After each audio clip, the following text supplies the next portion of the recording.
The Honourable David Parker.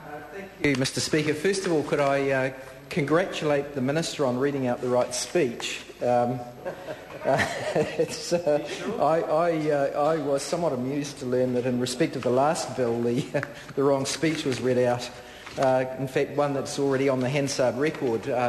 And I would just like to put on record that one of the reasons that the Speaker declined our application to leave to table the earlier speech was the fact that it's already on the Hansard record and is now on twice.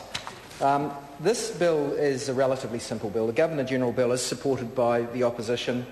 The bill, as the Minister has said, updates the way in which the Governor-General is remunerated, updates it, makes it clear that the salary of the Governor-General ought to be taxed and grosses it up so that after tax it's the same amount roughly that the Governor-General receives, clarifies how allowances are to be paid, and does that in a way which the opposition agrees is appropriate.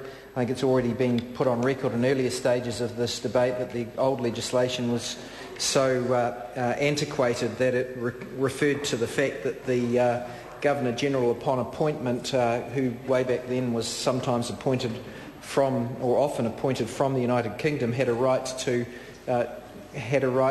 a trip by boat from by sailboat from the United Kingdom to New Zealand as part of their conditions of employment, and obviously that was a bit out of date. Mr Speaker, the only other matter that I would put on record once again is the constitutional importance of the position of Governor-General. It's a very important position.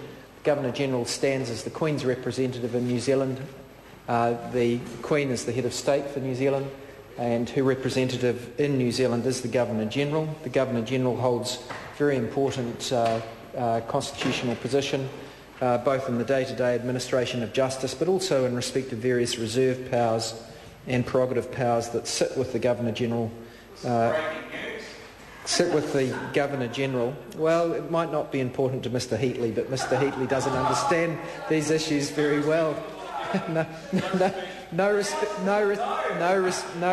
for the monarchy. Mr Speaker, there were various submissions that were made to this select committee which suggested that the mode of appointment of Governor-General ought to be changed, and those submissions generally came from people who think that New Zealand should move from the Governor-General being a representative of the Queen to the Governor-General being effectively appointed to stand as a New Zealand official by some process that would effectively move New Zealand from being a monarchy-based system to a republican system. That obviously was outside the scope of this bill. I'm actually not a person who's got a strong view about that. What I do have a strong view about that is if there is ever a move to republicanism, the appropriate method of doing it would be by way of moving to a Governor-General with the same form and functions as the current Governor-General, rather than a move to a sort of an elected or presidential system, which would have all sorts of changes and problems, including bringing to a head constitutional issues such as what is the proper place of the treaty in a constitutional sense, when these issues are perhaps best worked through gradually as they are currently being through treaty processes. Mr Speaker, I'm not going to say much other than that. The Labour Party supports this legislation. I thought it was appropriate that the Prime Minister attended Parliament and spoke in respect of the first reading. Hasn't made contributions in respect of subsequent readings. Not all that unusual for the Prime Minister, because the Prime Minister is obviously very busy. But perhaps given the controversy that we had around Paul Henry's comments that were quite insulting of the Governor-General, it would have been appropriate for the Prime Minister to take a call and show his support for the Governor-General. Having made those comments, sir, the Labour Party will be supporting the third reading of this bill. Call Jackie Dean.